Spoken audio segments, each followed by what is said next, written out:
Colour trading. তো আজকের ভিডিওর টপিক হচ্ছে কালার ট্রেডিং। তো আজকে আমরা কালার ট্রেডিং সম্বন্ধে জানবো। তো কালার ট্রেডিং কি, কালার ট্রেডিং থেকে কিভাবে টাকা ইনকাম করা যায়, কালার ট্রেডিং থেকে আদৌ ওভারনাইট সাকসেস পাওয়া যায় কিনা, কালার ট্রেডিং এর গুড সাইড ব্যাড সাইড, আর কালার ট্রেডিং এর পিছনে কি অ্যালগরিদম কাজ করছে, সবকিছু একদম ডিটেলসে কালার ট্রেডিং জানবো আজকে। তো কালার ট্রেডিং জানার আগে তোমাদের কাছ সঙ্গে একটা রিয়েল ইনসিডেন্ট মানে সত্যিকার একটা ঘটনা শেয়ার করি। এটা হচ্ছে এই ঘটনাটা হচ্ছে সত্যিকার ঘটনা, যেটা আজ থেকে 5 বছর আগের মানে 2020 সালের একটা ঘটনা। চেন্নাইয়ের বাসিন্দা নীতিশ কুমার, যে বিসিএ থার্ড ইয়ারের স্টুডেন্ট, একটা প্রাইভেট কলেজ থেকে সে পড়তো। আর তার বাড়িতে থাকতো 4 জন, তার ভাই, তার বাবা আর তার মা।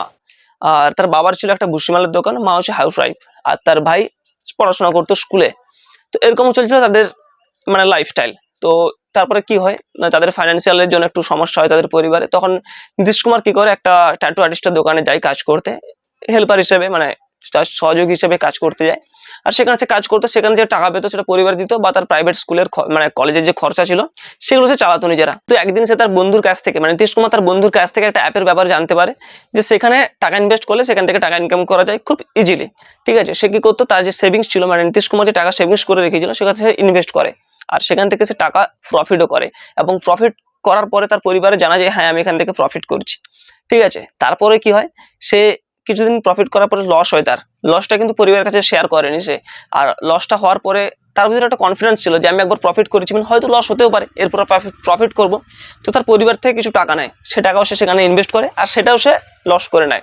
এবং এরপর সে পরিবারকে দেওয়ার জন্য সেই ট্যাটু আর্টিস্টের দোকানে যে কাজ করতো সেখান থেকে সে 20,000 টাকা লোন নেয়, লোন বা ধার যাই বলতে পারো, সেখানে মালিকের কাছ থেকে সে 20,000 টাকা ধার নেয়।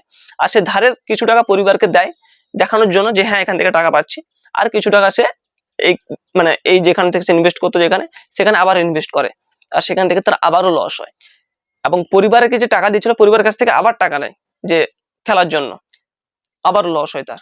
এইসব লসের জন্য সে ডিপ্রেশনে চলে যায়, এবং সে একদিন সন্ধ্যেবেলা বাড়ি থেকে এই বলে বের হয় যে সে ট্যাটু আর্টিস্টের দোকানে কাজ করতে যাচ্ছে। তো কোনো ব্যাপার ছিল না, সে দোকানে গেছে।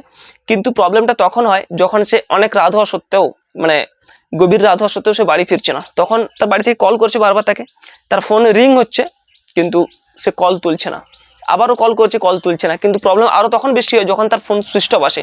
তখন তার ভাই কি করে, যে তার ভাই জানতো সে ওখানে মানে কোথায় ট্যাটু আর্টিস্টের দোকানে কাজ করে। তার ভাই তাকে খুঁজতে খুঁজতে যায় ট্যাটু আর্টিস্টের দোকানে। সেখানে গিয়ে দেখতে পায় যে তার দাদার মৃতদেহ ফাঁসিতে ঝুলছে।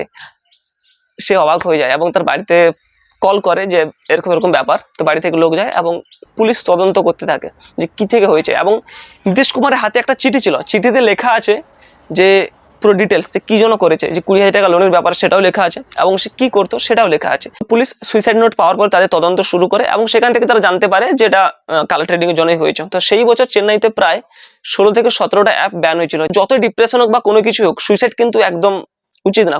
কোনো জিনিসের রেজাল্ট কিন্তু সুইসাইড হতে পারে না।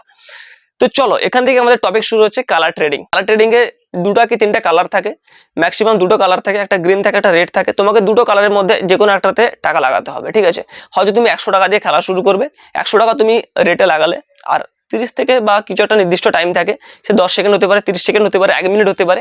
সে টাইমের পরে একটা রেজাল্ট আসবে, সেই রেজাল্টে যদি তুমি ধরো রেটে 100 টাকা লাগিয়েছো রেড কালারে, আর যদি গ্রিন আসে তাহলে তোমার 100 টাকা গেল।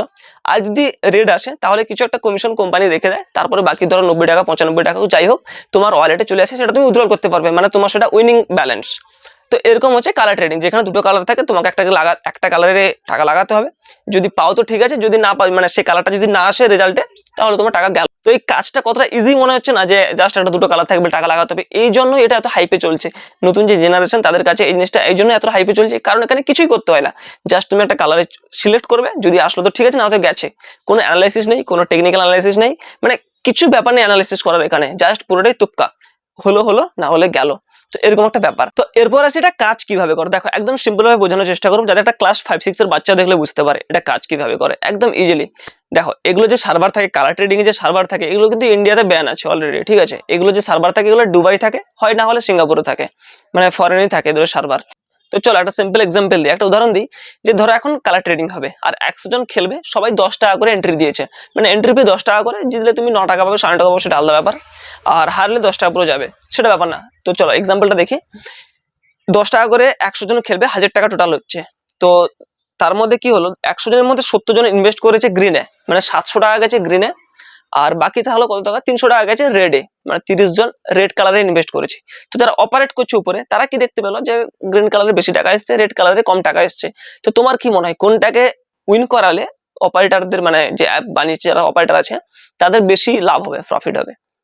নিশ্চয়ই রেড কালারকে উইন করাতে হবে, নাহলে যদি গ্রিন কালার হয় তাহলে তাদের মানে হাত থেকে যাচ্ছে, লস হচ্ছে। তো অবভিয়াসলি রেড কালার উইনিং হবে। তো গেমটা এটাই, যখন অপারেটর দেখলো যে কালারে কম টাকা এসছে সে কালারে সবসময় উইনিং হবে, এটা একদম 100% শিওর। যেদিকে বেশি টাকা লাগিয়েছে সেদিকে টাকা লাগালে তোমার লস হবে, যেদিকে কম মানুষ টাকা লাগিয়েছে যে কালারে সেদিকে টাকা লাগালে তোমার প্রফিট হবে। এটাই হচ্ছে অপারেটর গেম। তাদের কাছে কিন্তু পুরো কন্ট্রোল থাকে। তুমি কি ভাবছো যে এগুলো জাস্ট এমনি এমনি আসছে, গ্রিন আসছে, রেড আসছে, এগুলো জাস্ট এমনি এমনি অটোমেটিক হচ্ছে? কিছু অটোমেটিক হচ্ছে না, এটা পুরোটাই তাদের দ্বারা অপারেট করা হচ্ছে বাইরের ফরেন থেকে। তো আশা করি তোমরা জিনিসটা ক্লিয়ার হচ্ছ। আর এখান থেকে ইনকাম কিভাবে করবে, তো এখানে করে ইনকাম করার কিছু ব্যাপার নেই, তোমাদের একদম ক্লিয়ারলি বললাম, এক্সাম্পল নিশ্চয়ই বুঝে গেছো এখান থেকে কি করে ইনকাম করতে হবে। যতক্ষণ তুমি কম মানুষ, মানে যে কালারে কম টাকা লাগানো হয়েছে সেই কালারে যদি থাকো তুমি প্রফিট করবে, না হলে তোমার লস হবে, একদম ইজি। আর এখান থেকে তো ইনকাম করার কথা ভাবা উচিত না, কারণ এটা পুরোপুরি গ্যাম্বলিং বা জুয়া। তো এরপরে কিছু জন বলবে যে হ্যাঁ, বড় বড় ইনফ্লুয়েন্সাররা সোশ্যাল মিডিয়ায় দেখা যায় বড় বড় গাড়ি দেখাচ্ছে, লাইফস্টাইল, একটা দারুণ লাইফস্টাইল, ওয়াও কত সুন্দর, তাই না?